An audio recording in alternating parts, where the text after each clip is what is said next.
And welcome back to Kerbal Space Program. And as I'm sure most of you are already aware, KSP 0.17 has been released today.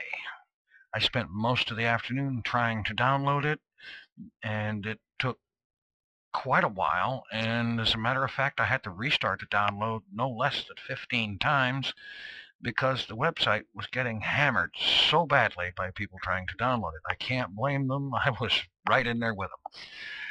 So, Kerbal Space Program 0.17 starts up a lot of new stuff.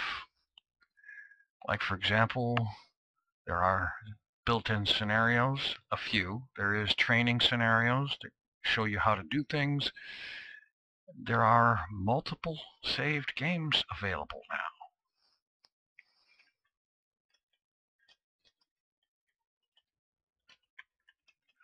And so I'm starting one for this.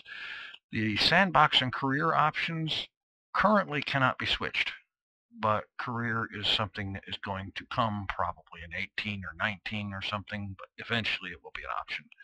For right now, we'll stick with sandbox mode, of course, starting a new world, a new persistence file. Well, the same thing as starting a new world in Minecraft. And taking a look at the tracking station, which some of those things have changed, the appearance of those things. And zooming out, we have Kerbin, we have Moon, we have Minmus, and then we go out further, and what do we see here? Kerbin's orbit, and the orbit of Eve, Moho, Duna, and Jool.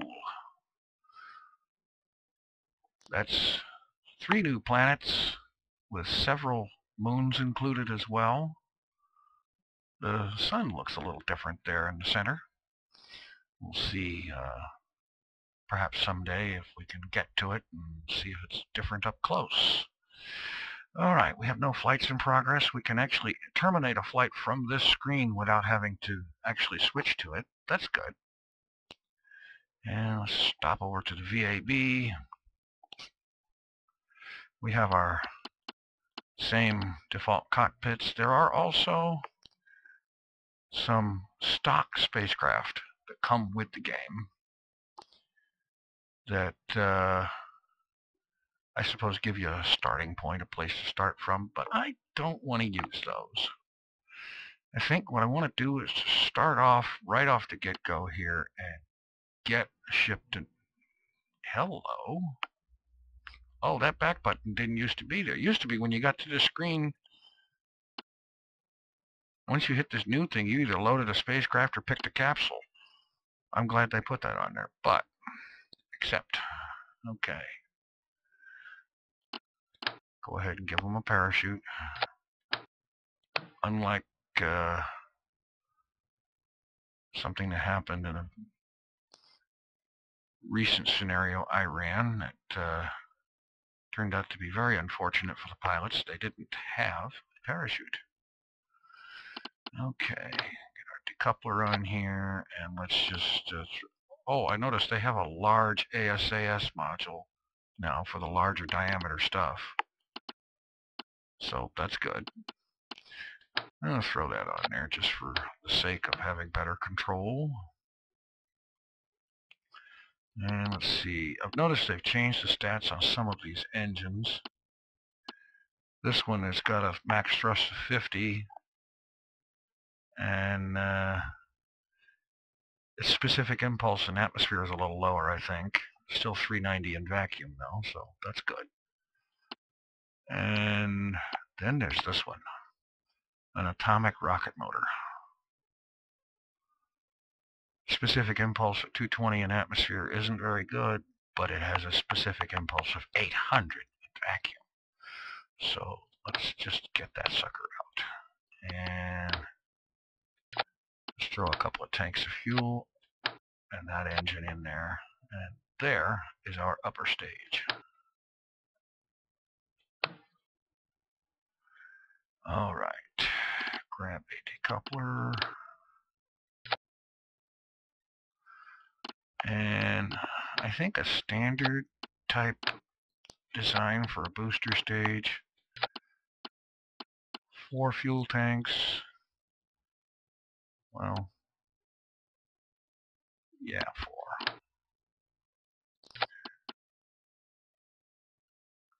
Thrust vectoring engine in the middle. Oh, wait a minute. I didn't put any RCS fuel in there. Regular RCS. Oh, they got a bigger RCS, big RCS fuel too. Good.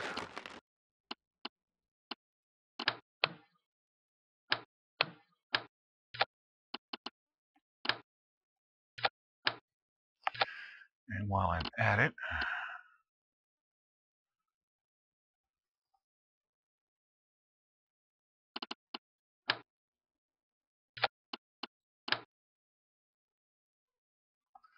throw these on here.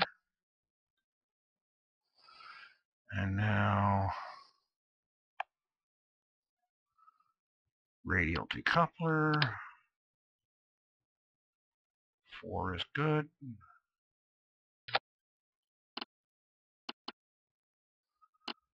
Throw on tanks, and I did try, by the way, and the persistence file from 016 could not be imported.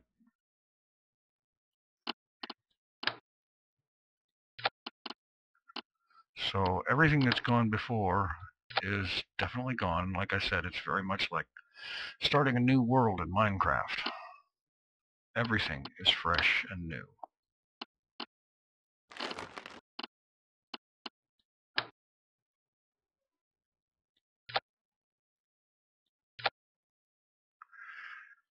Fuel line, complementary strut.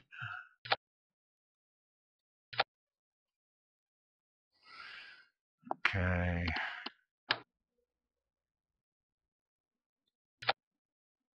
A little something there to maintain a little stability.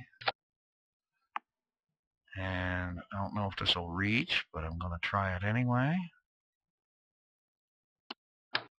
From here up to there. Sort of stabilize the upper stage a little bit.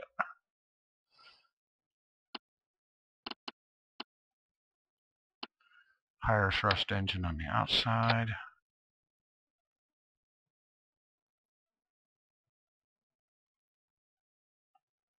Bring that down there.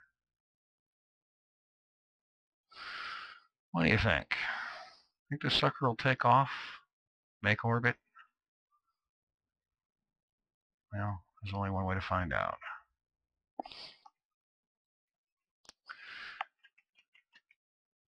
Test 1. Yes, I know. That's an incredibly original name. And let's see. Command and control. Let's go ahead and throw some winglets just to ensure stability. Alright, got these all going off at once. Fuel feeding into the center. And this one separates. And let's have the atomic motor start up at the same time, or at least be enabled. And there's something else I've noticed too. You can turn on where the center of lift is, and it will show you. Center of thrust, center of mass. Those are handy things that will make designing a lot easier, I think. All right, now. Stability enhancers.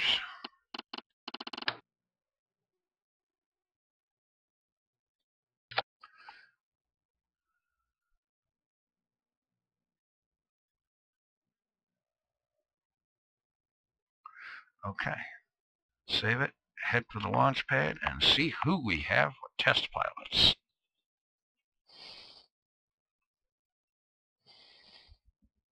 We have Kenlo Kerman. Okay, he's a new one in the ranks as far as I'm concerned. Well, Kenlo, let's just see how things go for you. We will throttle up and see how good we can do with this thing. Let's go. Okay, it didn't explode on the pad, so that's a good sign. It's accelerating upward. This is another good sign.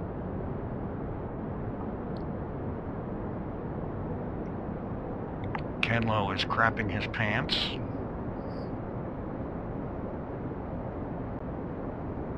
I don't know what you're worried about there, boy. I didn't even forget to put a parachute on this time.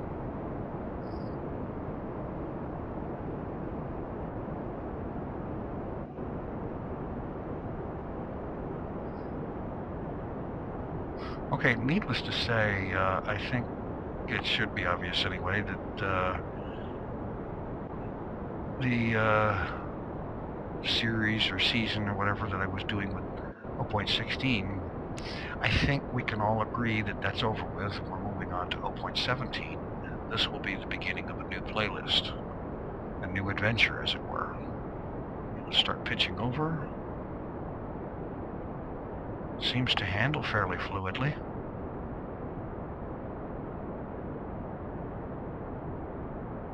The SAS seems to be a little more responsive. Get rid of the boosters now.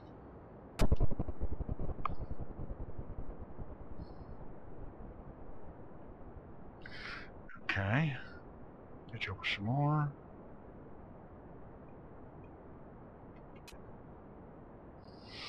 Let's see how we're doing for an orbit.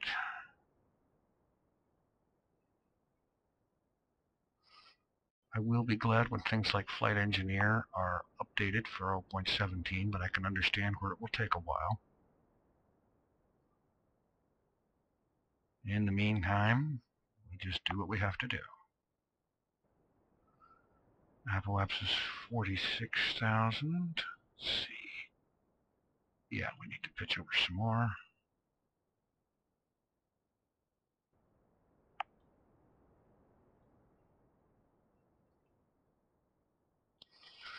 All right. It looks like this thing's going to make orbit.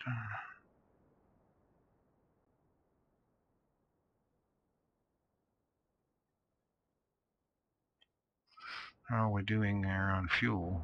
Oh, plenty. Time to go horizontal, I think.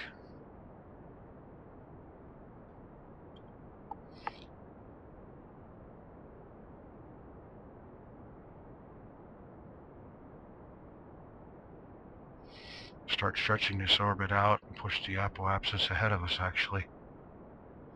Or slow down our approach to it, as it were. Pitch over some more.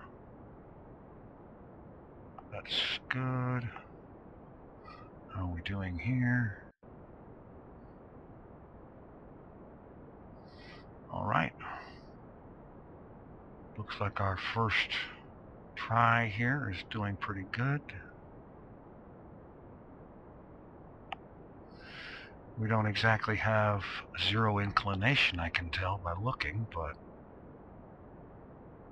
it's all right. It will take practice. Plus, things like that can be adjusted in orbit.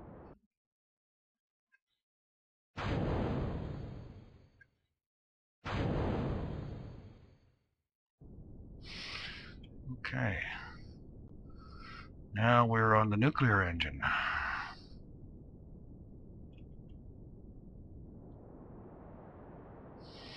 And with a specific impulse that high in a vacuum, that means it's going to make that fuel last a long time.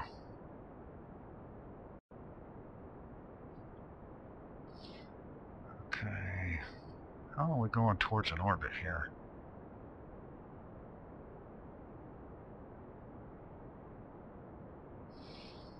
I like how the lighting seems to be different on the Terminator.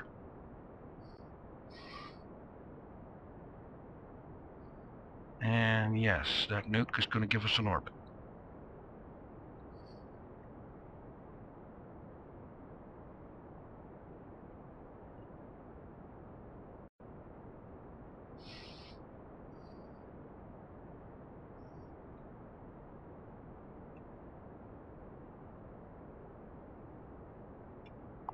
Yeah. Assuming I can keep from losing complete control of the vehicle, that is.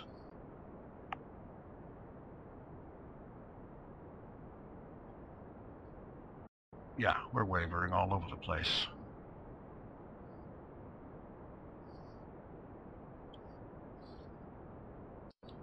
Okay, we have a periapsis.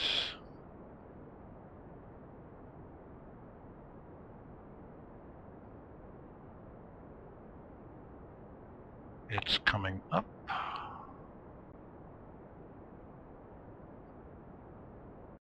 And it's going to reach where we are, so cut the engine. How's the apoapsis? 239. Okay, let us warp around to that. Oh, I forgot about this. Physics warp can affect the structural stability of the vessel. Okay.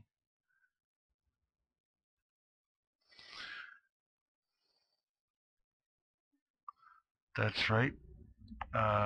We can now warp up to 4x with physics still enabled. Apparently before it would cut out.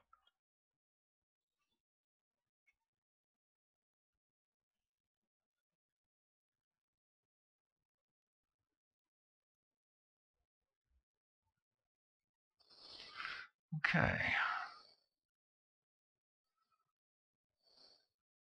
I know there's a way to go ahead and warp out beyond that.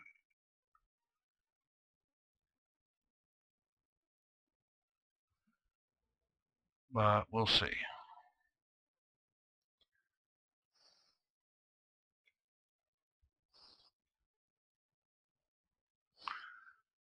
Okay. I guess the big thing here is we have a successful orbit. Need to raise this periapsis up a little bit if this thing's going to stay in orbit. And I think just for grins, it needs to.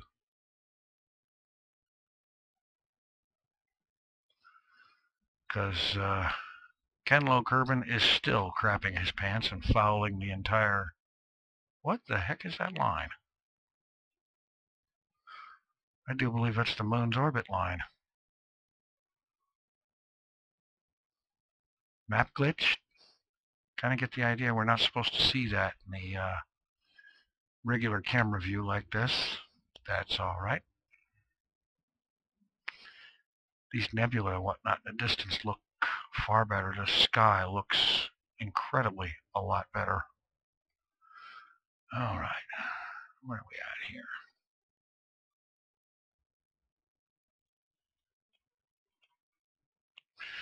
Okay, let's just do a little something to stabilize Kenlo's orbit.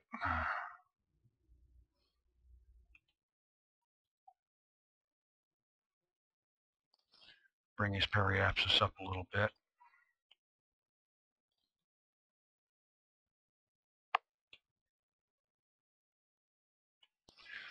All right. We should wait to apoapsis for maximum efficiency, but we can do it here. All right.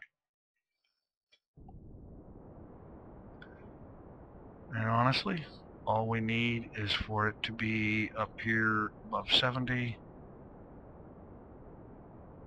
80 is good enough. Okay. So,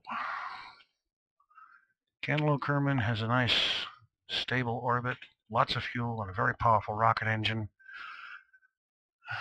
But he's going to park here in orbit, think about things, and who knows?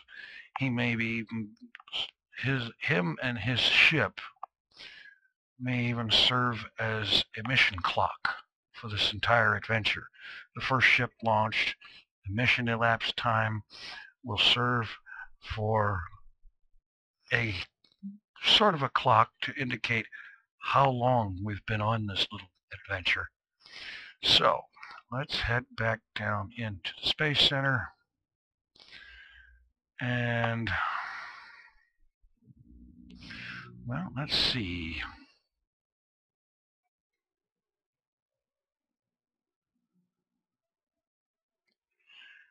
Let's see. Actually, I need to pause and come right back. All right, here we are. And I think probably the thing to do here is, now that we've proven we've got a lifter that can get into orbit, I think it's a good idea to take our next step and build something that can... Oh, I've got to get used to where that accept button is.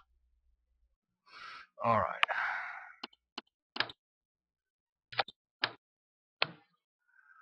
We need to build something with a little more function here. We need to get out to the moon and to Minmus and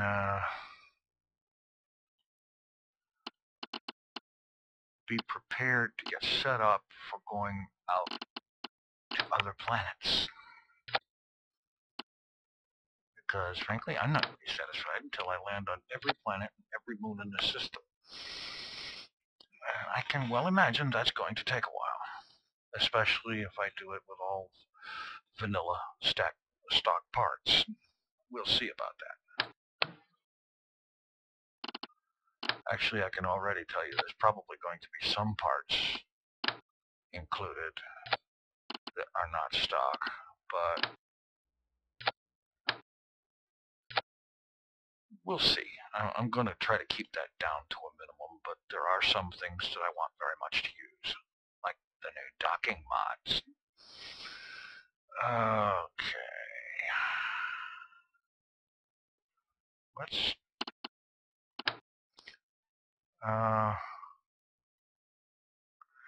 that one lander I built that actually got to the moon, it was a little bit more squat. Well, wide base. And that seemed to work out pretty good. So I want to do that again. We don't need to put wings on it, though.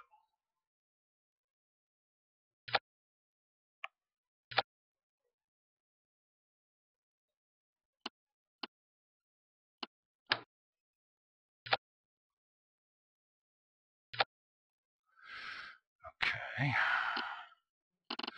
Alright, landing engines. I think LV909s will do the job nicely. And yeah, I'm tempted to use that bad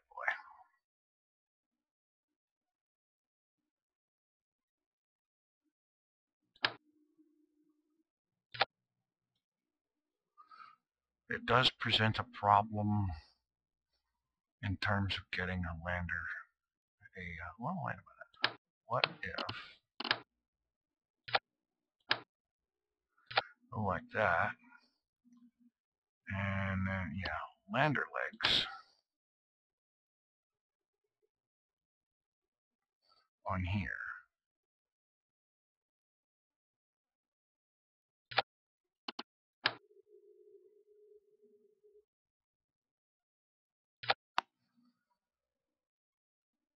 And it's just a matter of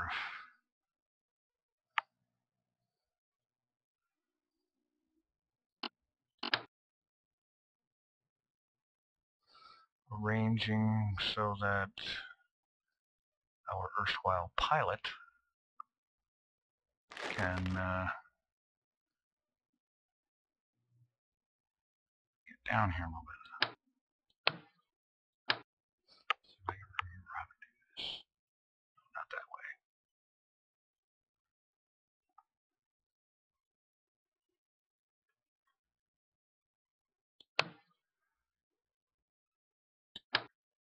Rotate that a little bit more. There we go. And now we can do the ladder thing coming down the side.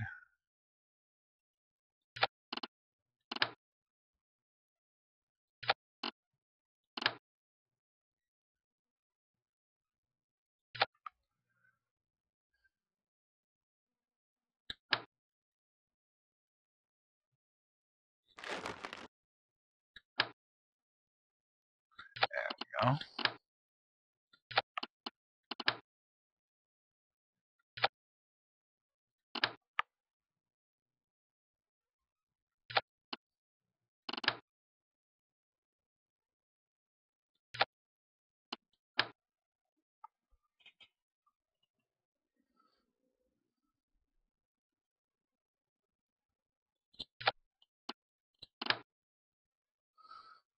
And for getting up onto here, we'll just have to rely on the fact that where this ship is going, the gravity is low. Okay. Just a little bit of the structural thing going on here.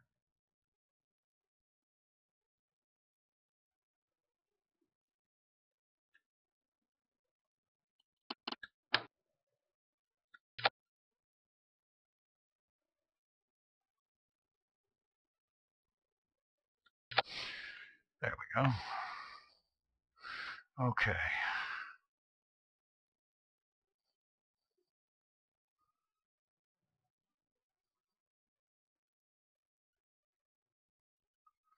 All right, now we've got LV909s. We have the Ascent engine, which, okay.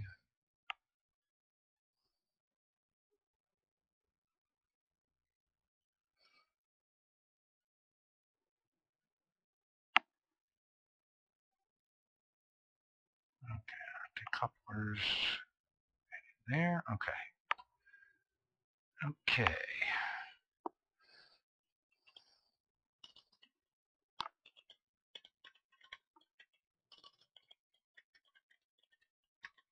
Nope, Lander 1.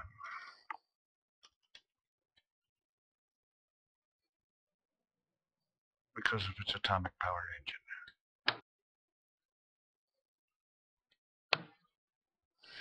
Now, we need a launch vehicle that can get this thing off the ground and on its way.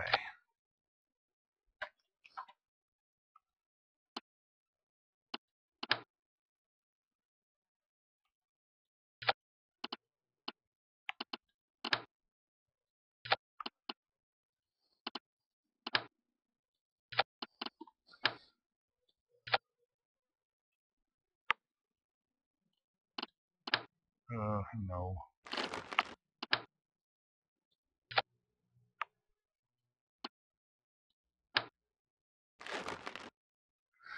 Alright, let's see.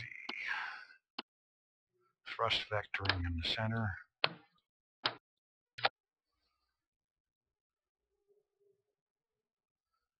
And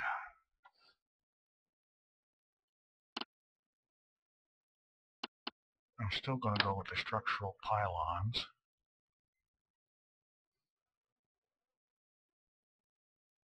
Because they allow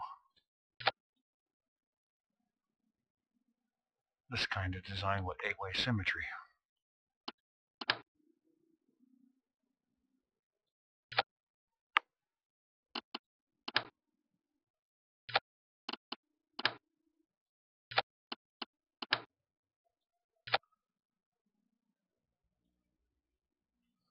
Okay.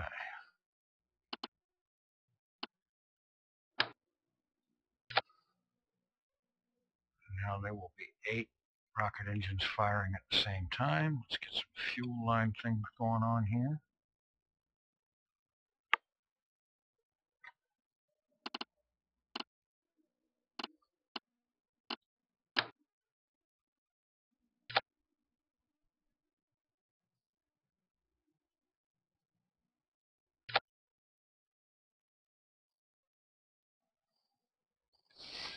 And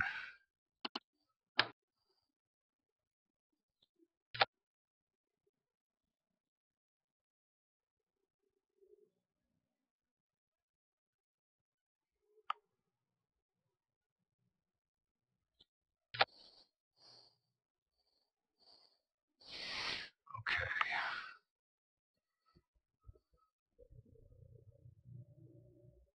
Pull that down there.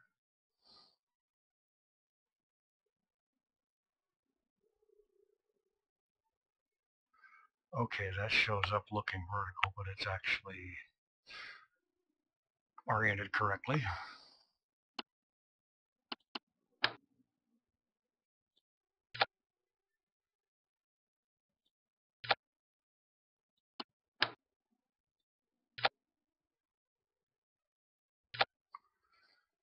Okay.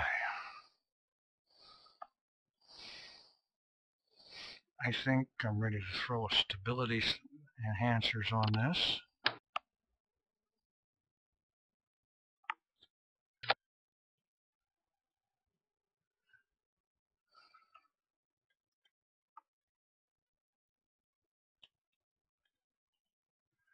Nuke Lander 1 LV, and LV is launch vehicle. Staging, take a look at that one more time real quick. Okay, we look good. I may have overlooked something, but I don't think so. So let's give this a launch and see what we can do with this thing and get it to the moon. And from the moon to Minmus, or go to Minmus and then go to the moon. One of the two. Okay, and Sid Long Kerman is our erstwhile pilot today for this trip. Okay. Well, Sid Long, no sense in waiting around. Let's go. I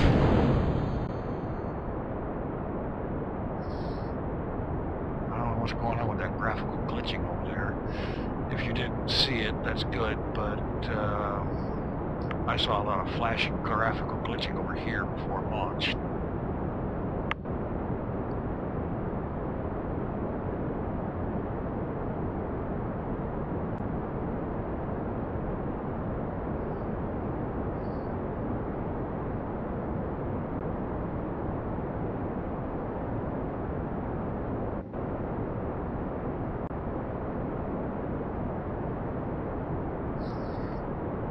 Okay, I can see this thing wants to roll. We're climbing good though.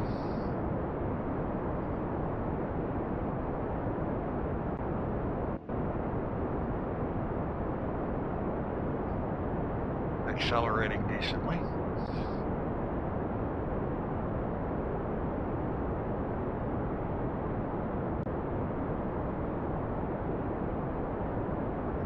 Trying to get us back on our 90-degree line, even though it's rotated the wrong way.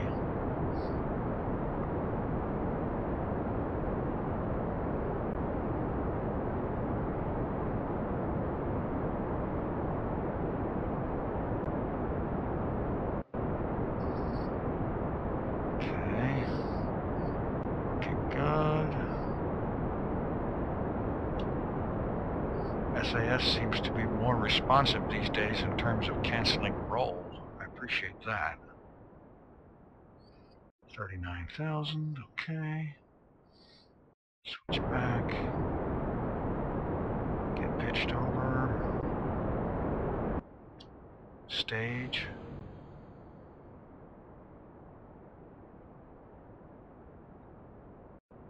Get back on our 90.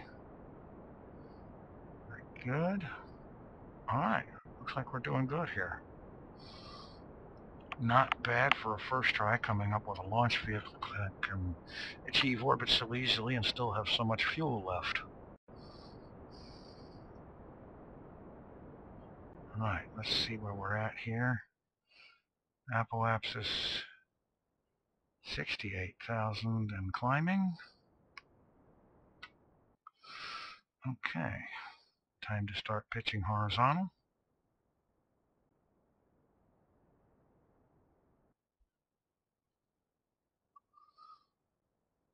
And once that stabilizes,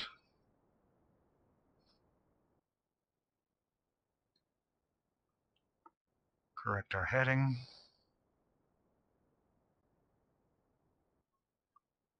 All right. We are on course for a good orbit.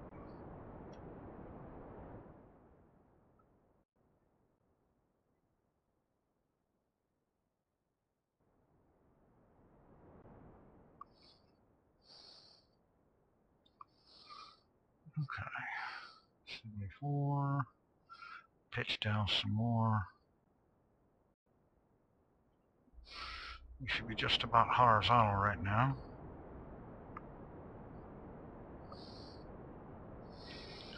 Oh yes, I will indeed be very glad when our navigational information is available again. Alright, 2 tanks left on that stage. That'll be the stage that finishes getting us into orbit.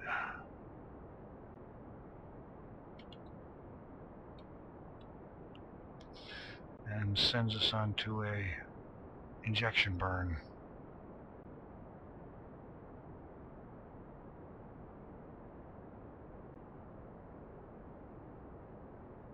Or at the very least gets us into orbit, and we'll let the nuclear engine take us to the moon. I know I wanted to be able to do something really adventurous, like start off right on the very get-go and take off like over here on a trip to Duna.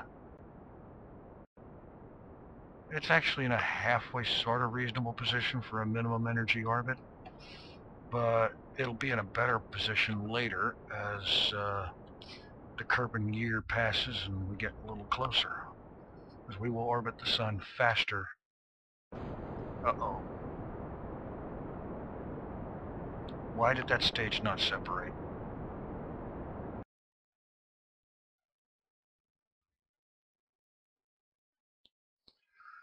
Oh boy. Well, let's see if I can move this up here.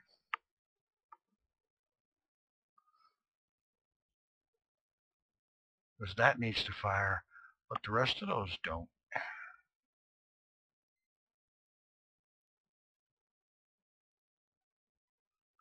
Okay, let's try this. Pulling away. Okay, good. Mission salvaged by a little bit of fixing bad staging, which I will have to fix in the VAB the next time I'm in there. But in the meantime, what we got here? Sincere need for a lot of thrust.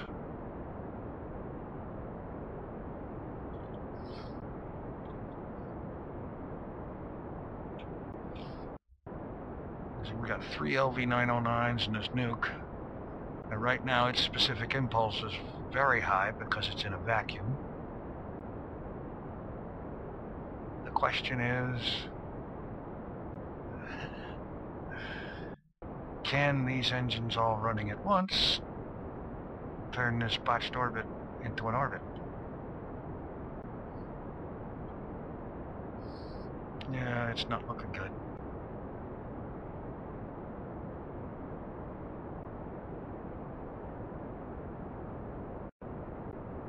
Where's the debris we just left?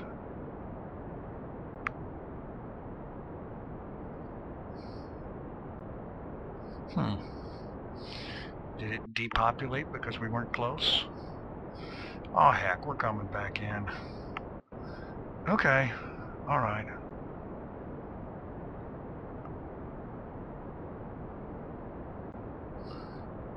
See if we can get over land and actually do a touchdown. We appear to have plenty of fuel.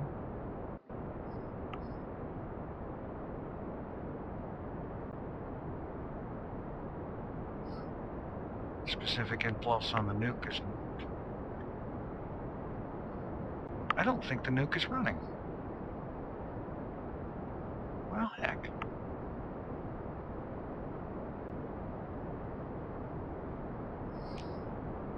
Wonder if I can get it going.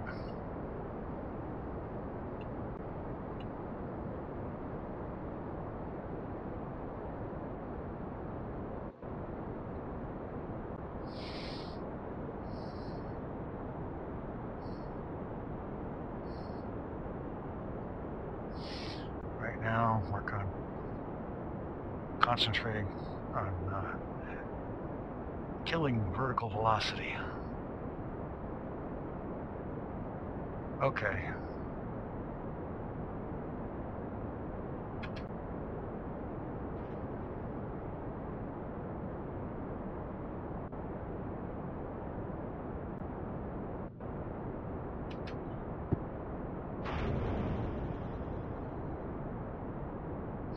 Oh, hell.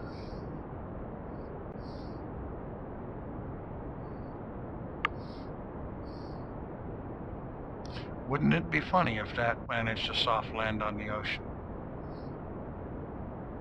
It's going slow enough.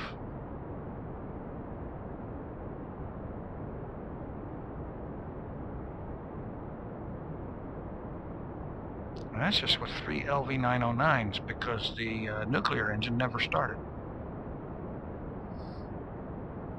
So that sucker's not running.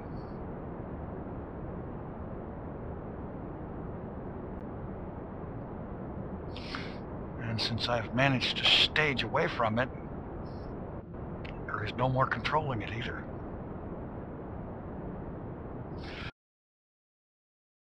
This is interesting. A very interesting first adventure with Kerbal Space Program 0.17. Will Sid Long Kerman land? Will he crash? Or will this thing send him halfway back to orbit before it finally runs out of fuel and drops out from under it? Only time will tell. Only the shadow knows. Well, it's accelerating upward now. There isn't much I can do. I could pop the parachute, but I don't really think that would do much good at this point. Not with this thing accelerating upward, although it's beginning to tip over more.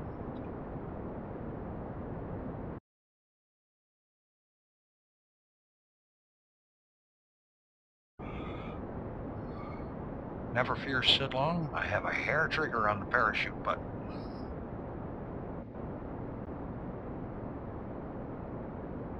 I find it very interesting how stable this appears to be. Of course, now it's out of fuel. And the capsule is separating of its own. Well,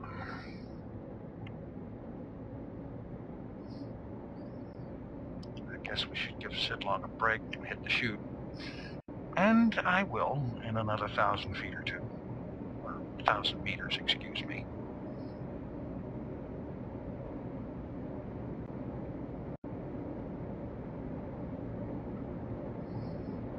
Okay.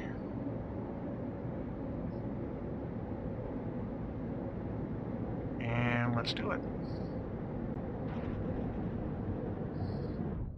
You see, Sid Long, you had nothing to worry about the whole time. Okay.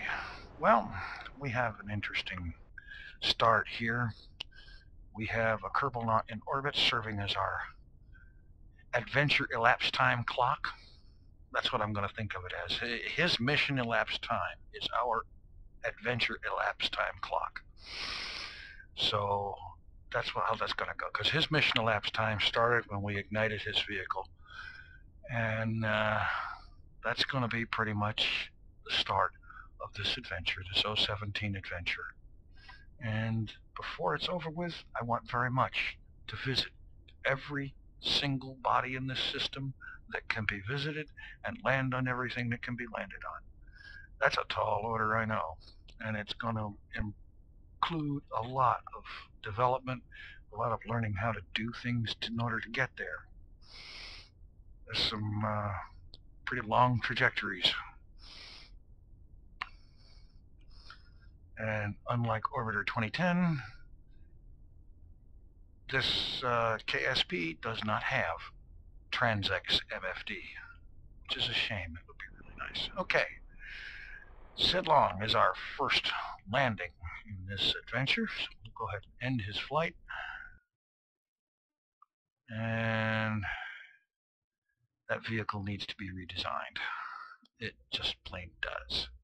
So we'll take one more look here in the tracking center and just kind of get a perspective on what we've got in store for us.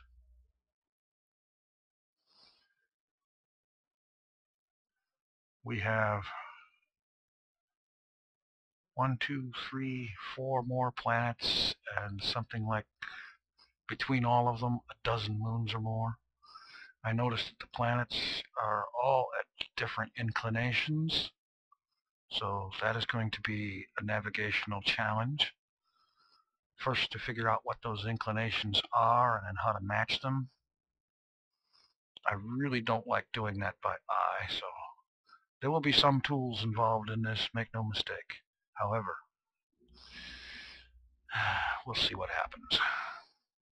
I'm going to leave that as it is for this first 0.17 episode, with a promise of much more to come soon. For now, take it easy. I'm out of here.